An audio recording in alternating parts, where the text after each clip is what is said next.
aprovaram em 2023, mas de alguma Eles não forma citam manter nenhum essa problema regra. de... Isso, Eles manter citam essa arcabouço regra que é fiscal. inócua. Então vamos falar Eles do não citam projeto. nenhum problema de gasto. Sim, eu vou chegar lá, Vamos Mariana. falar do Deixa eu projeto do terminar de falar. Flávio. Obrigada. Qual que é o Eu projeto do tô Flávio? colocando, eu estou expondo a diferença, que é bom para quem está ouvindo entender a diferença de um pensamento econômico e outro, porque são extremos opostos. Um pouco a proposta de vocês para controlar as despesas do governo, para evitar, né, essa escalada da dívida pública e como que fazer, tornar essa proposta crível, uma vez que ali no final do governo Bolsonaro vocês flexibilizaram o teto de gastos, vocês tiraram gastos do teto de gastos, por exemplo, despesas judiciais do teto de gastos, enfim. Qual efetivamente é a proposta de vocês? Só vamos deixar claro, Mariana, a gente assumiu, e eu tive a honra de fazer parte do governo Bolsonaro na equipe do ministro Paulo Guedes, depois como presidente da Caixa.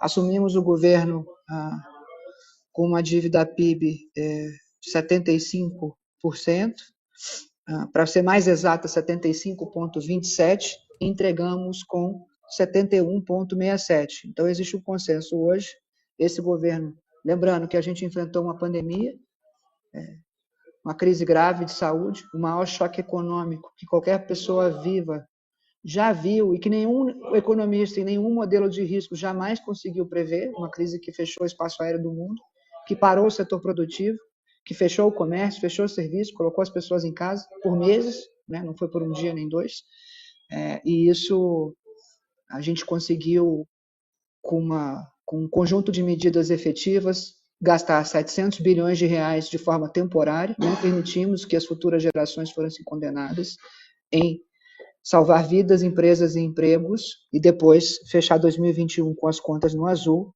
e entregar o país em 2022 com uma dívida PIB de 71,67%. Foram cortados, em março de 2019, via decreto, quase 20 mil cargos comissionados, e o PT assumiu agora o governo com 71,67%. Em junho de 2026, já está em quase 82% de dívida PIB. Dados do Tesouro com projeção do mercado, passado 2030, se não houver mudança de direção e de modelo econômico, a dívida engole o PIB inteiro, né? Então, a gente está num colapso absoluto de contas públicas, o que nos levou ao maior juro real do mundo e arrastou as empresas e as famílias brasileiras. São mais de 6 mil empresas em recuperação judicial, extrajudicial e falência esse semestre. Na pandemia, não foram nem 1.500, lembrando. E, principalmente, as famílias estão com em torno de 40% da renda comprometida em dívida e um endividamento para pagar contas básicas, principalmente, e não para consumo.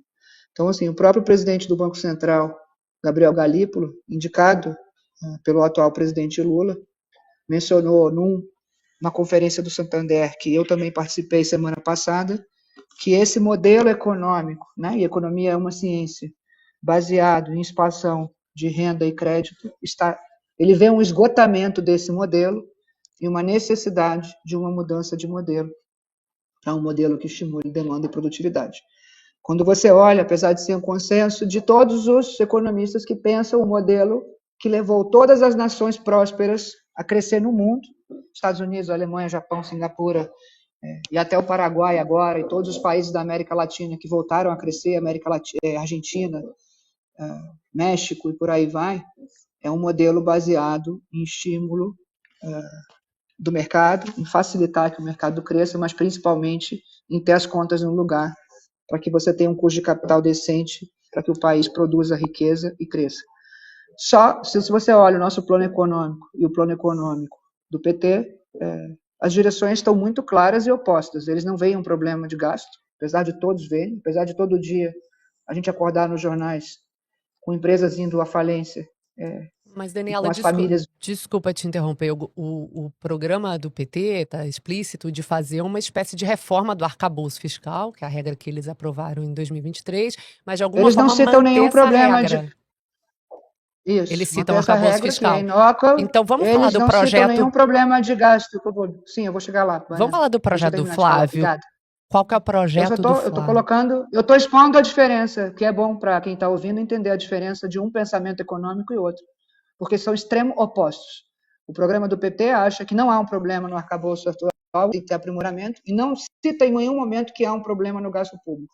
Nós, ao contrário, priorizaremos e entendemos e é importante o brasileiro entender que esse não é um resultado de um Lula 3, Mariano, e eu tenho tentado arduamente trazer o que chama-se de política fiscal para a realidade do brasileiro e para que ele entenda por que o carrinho de supermercado está vazio e por que a família está endividada.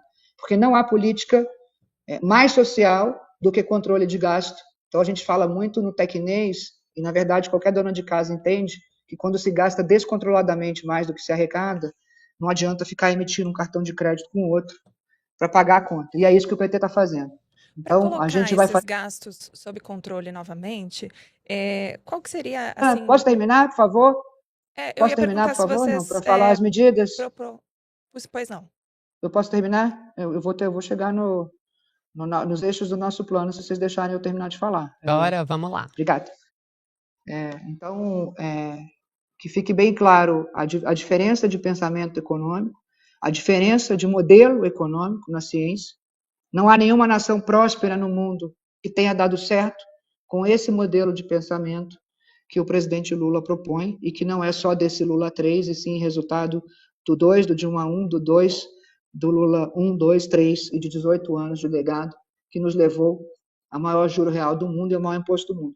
Então, o Flávio Bolsonaro fez um compromisso de ainda, e não há país, e o país só não está desancorado, e a gente só não está em dominância fiscal tecnicamente, justamente porque a pesquisa está empatada, e existe uma probabilidade relevante de haver uma mudança de direção na política econômica, se não estaríamos, e todos os economistas alertam para uma recessão severa, se não houver essa mudança de modelo, e o senador Flávio Bolsonaro se comprometeu com uma PEC, ainda na transição. Ele é um senador com reconhecida capacidade de diálogo. Rogério Marinho, que é o nosso coordenador político, é um craque, liderou grandes reformas de Estado no Brasil, trabalhista, previdência, marco de saneamento, fomos colegas de governo, e a gente quer propor uma PEC com três eixos principais, na verdade, 4 eixos principais. O primeiro deles, eu tenho falado sobre criar um Conselho Superior da República, ou um Conselho de Governança Fiscal, como queiram chamar. Não há como controlar gastos se não trouxer os 3 poderes para a mesa e para o diálogo, num pacto entre poderes. Hoje mesmo, está aí nos jornais, o Supremo Tribunal Federal equiparando e aumentando em 22,5% isento de imposto de renda, privilégios, né, de assessores e outros pares de carreiras. Então, hoje, essa é só uma evidência anedótica de que os 3 poderes hoje ordenam despesas e só um tem a responsabilidade de controlar o orçamento, que é o Poder Executivo. A gente tem o judiciário mais caro do mundo, a gente tem o Congresso mais caro do mundo, e a gente tem uma estrutura de 38 mulheres completamente analógica, cara, inchada, que precisa de ajuste. Então, essa autocontenção é absolutamente necessária, e sem diálogo, e sem trazer todo mundo para a mesa, com transparência em relação aos dados, e a eficácia desse gasto, e trazendo luz ao problema. Já existe uma instituição fiscal independente no Senado, e a ideia é que se traga transparência e dados para racionalizar a decisão e mostrar que o cobertor está curto, e que será necessário cortar a carne, e essa autocontenção não tem que fazer o Poder Executivo, ou você pode juntar 300 economistas e técnicos que não vai ter poder nenhum de decisão. Então, a gente vê esse pacto e essa instância de diálogo como um passo 1, absolutamente necessário, com a mesma tecnicidade e instrumentalização de dados que se tem hoje no Comitê de Política Monetária do Banco Central, onde a decisão é 100% orientada por números, e aí sim a gente ir para o Colégio de Líderes, na transição ainda, negociar uma PEC que envolve a revisão desse arcabouço fiscal, para que se tenha um mecanismo de controle de trajetória da dívida PIB revisado. Estamos ainda, nosso grupo, tem um grupo grande de economistas estudando esse mecanismo e como a gente trava e gera confiança e credibilidade no arcabouço.